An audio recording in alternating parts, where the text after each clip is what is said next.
강부입니다. 초대 손님으로 우리 카페 운영자이자 전 내담자분이신 닉네임 기다림님을 모셨습니다. 잠시 얘기 나누겠습니다. 안녕하세요. 네, 안녕하세요. 네, 간단히 저는 잘 알지만 자기소개해 주세요. 네, 저는 이제 나이는 만으로 34살이고 네, 호주에서 유학하고 있는 유학생입니다. 네. 강박증 경력은 이제 뭐 경력이 우수인데 경험은 몇 년이세요? 이제 강박증 겪은 지는 한 네. 20년 됐습니다. 네, 호주 유학 중이신데 귀국하셨네요. 방학이신가요? 아니요, 지금 잠시 휴학 중에 있습니다. 아, 예. 바쁜데 방송에 참여해 주셔서 감사합니다. 아니요, 제가 회원으로서 이렇게 방송에 참여하게 되어서 개인적으로 굉장히 영광이라고 생각하고 네. 있습니다. 여자친구 있으세요? 아직 없습니다. 눈썹이 참 진하네요. 비결이 뭔가 비결? 이게 집안 유전입니다. 아, 그래요. 어릴 때 수금댕이라는 별명 좀 있었겠네요.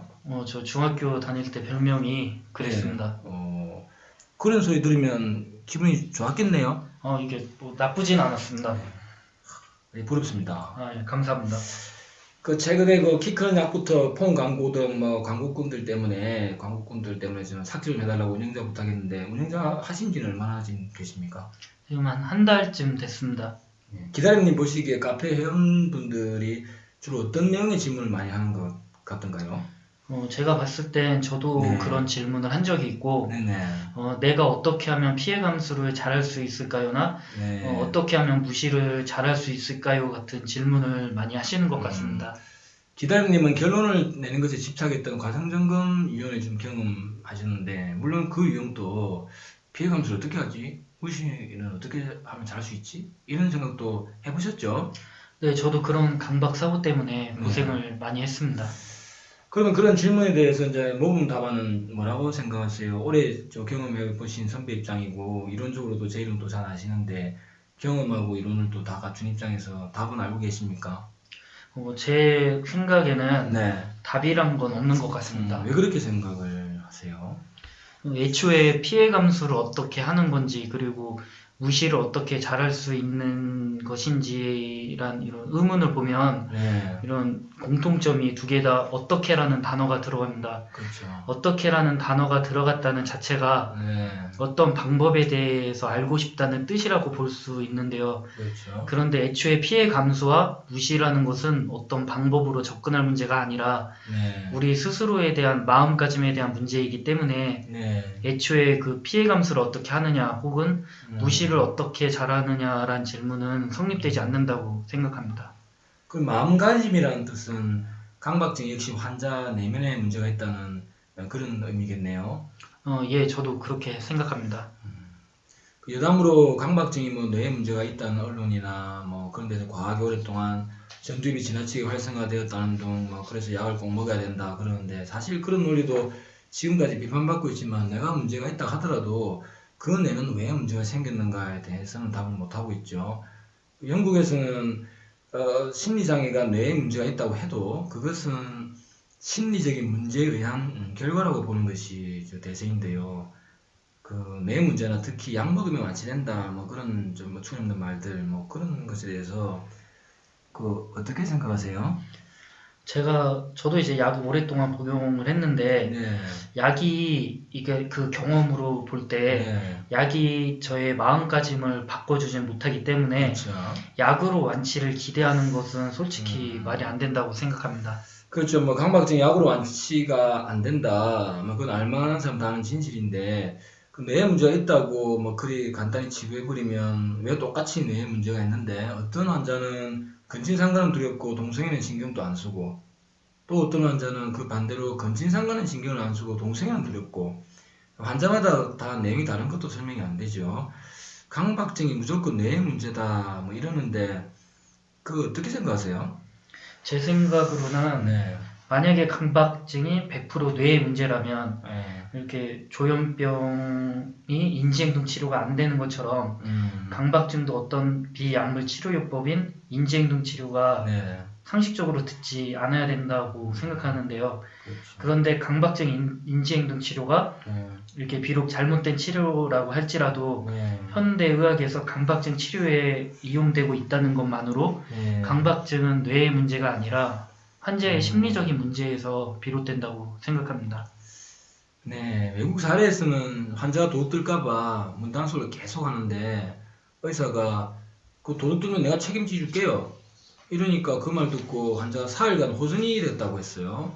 근데 4일째에 다시 원래대로 다시 악화됐거든요. 왜 그런 줄 아세요? 왜 그렇죠? 환자가 그 3일간 의사 말 듣다가 이제 4일째 분이 아니 그 의사가 진짜 우리 도둑 들었는데 진짜 책임지나? 그럴 리가 없잖아. 책임질 리가 없지. 의사 못 믿겠다.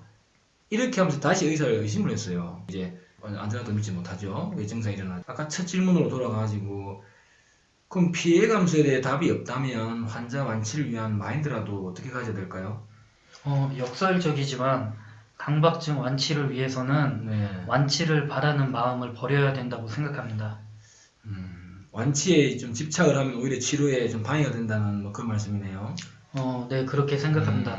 결국은 네. 강박증은 순간포착 심리가 원인이고 네. 그 원인은 우리 마음의 중심에서 비롯된 문제이기 때문에 어떤 결과에 집착하기보다는 이렇게 매일 강박 증상에 대해서 묵묵히 무시하고 피해 감수한다는 마음을 가지는 것이 중요하다고 생각합니다. 네, 뭐 예를 들어 만약 증상에 대해 무시를 잘 하다가도 오히려 조급한 마음의 환자가 내가 무시를 잘하고 있나? 또는 앞으로도 무시를 잘할 수 있을까? 뭐 또는 그런데 어떻게 하는 게 무시를 잘하는 거지? 그 방법을 알면 내가 완치 후에 재발돼도 그 방법 쓰면 되는데 뭐 그러다가 또 그러기도 하고 또 뭐 10번 중에 뭐 투명 과정에서 10번 중에 한 번이라도 무시를 또 못하면은 또 막 자기감 빠지고 우울해지고 뭐 이러다 평생 가면서 뭐 그치는 거 아니야? 뭐 이렇게 뭐 생각하는 식이죠. 과정 점검 유형일수록 뭐 결론을 치밀하게 내려고 하고 막 깊이 생각하니까 그런 과정 점검 유형일수록 뭐 그런 무시를 잘하고 있나 뭐 그런 의문에 대해 막 2시간 3시간 빠져서 몰두하는데 뭐 그것이 그 유형에서 그렇게 몰두하는 게 바로 강박증 강박 행동이죠. 네, 그렇죠. 그렇다면 피해 감수를 위한 비법 강박증 완치를 위한 비법이란 당연히 없다는 거군요. 네, 결국은 우리가 어렸을 때 네. 무시하는 것에 대해서 따로 배우지 않았듯이 네. 우리 스스로는 직관적으로 무시에 대해서 알고 있고 그렇기 때문에 그것에 대해서 고민할 필요도 없다고 생각합니다. 일단 그것에 대해서 고민한다는 것 자체가 불필요한 것이고 네. 그냥 하루하루 우리의 직관대로 사는 것이 그게 비법이라면 비법이라고 생각합니다. 그 좋아지게 되는 과정에서 뭐 깨달은 바가 좀 있어질 건데 어떻습니까? 과거와 지금의 어떤 뭐 그런 생각의 변화에 대해서 뭐 그런 거 말이죠. 변화에 대해서. 예전에 굉장히 힘들었을 때로 돌이켜보면 네. 제 마음속에는 완치에 대한 욕심 때문에 오히려 내가 무시를 제대로 하고 있나 그런 것들이 강박 사고의 내용이 되어서 굉장히 힘든 적이 있었습니다. 옛날에는 뭐 그 답을 찾으려고 막 결론 찾으려고 막 몰두를 막 했겠네요. 지금 같으면 어떻게 했을까요? 지금은 그런 것들이 다 강박 사고의 내용이라는 것을 깨달았기 때문에 이제 그것조차도 피해 감수하고 그냥 다 무시하고 있습니다.